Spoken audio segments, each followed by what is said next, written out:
Haramdağ Berdimuhammedowyň zamanasyna Türkmenistan daşy gerňewli sürgünlükden azat bolmak üçin daşary ýurtlarda gaçyp atalgy gözleýän milleti ýatladýar.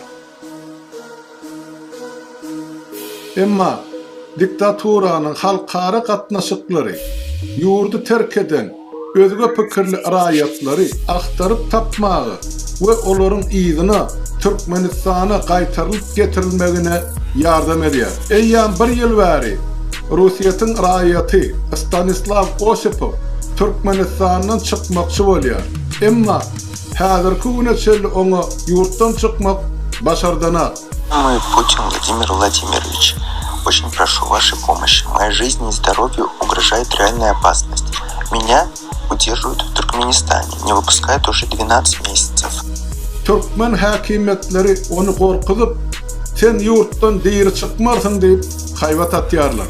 Şol bir wagtyň ödünne de çeşmelerimizin habar bermegine göre, Türkiýede gazanç edip beren Türkmen raýatlarynyň 65-i şu ýylyň 25-nji fevralyny, ýygyny, ýagny goşadyrnygy çynäki güllap ösýän Bahtiýar döwleti deportasiýa edilipdir.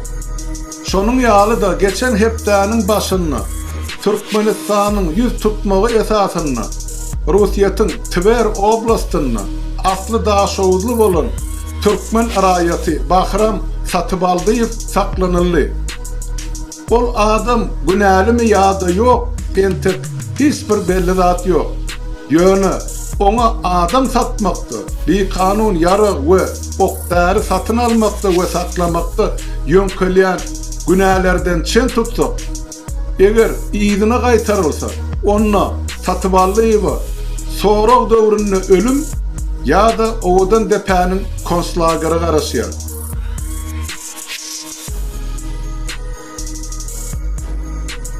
Neticede Türkmenistan'a atsız soğutu yeterlerin sağına ona koşmaça yine bir adam girdiler.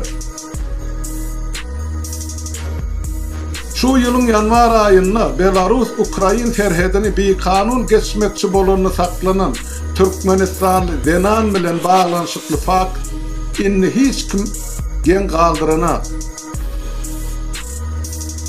Sebep bu adamların ve hadiselerin ählisini biriktirýän bir mesele. Ol hem adamların dürli ýollaryň üstü bilen Türkmenistany terk etmek islegi bolup dur. Adamlar haramdagyň tohumynyň golasyna gul bolup ýaşamak islemeýärler.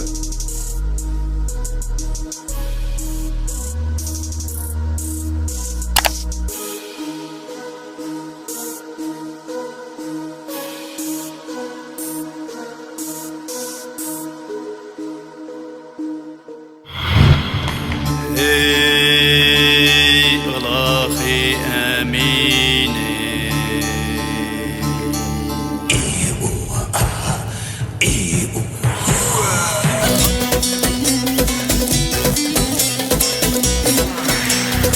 adan yodu, atlan Ali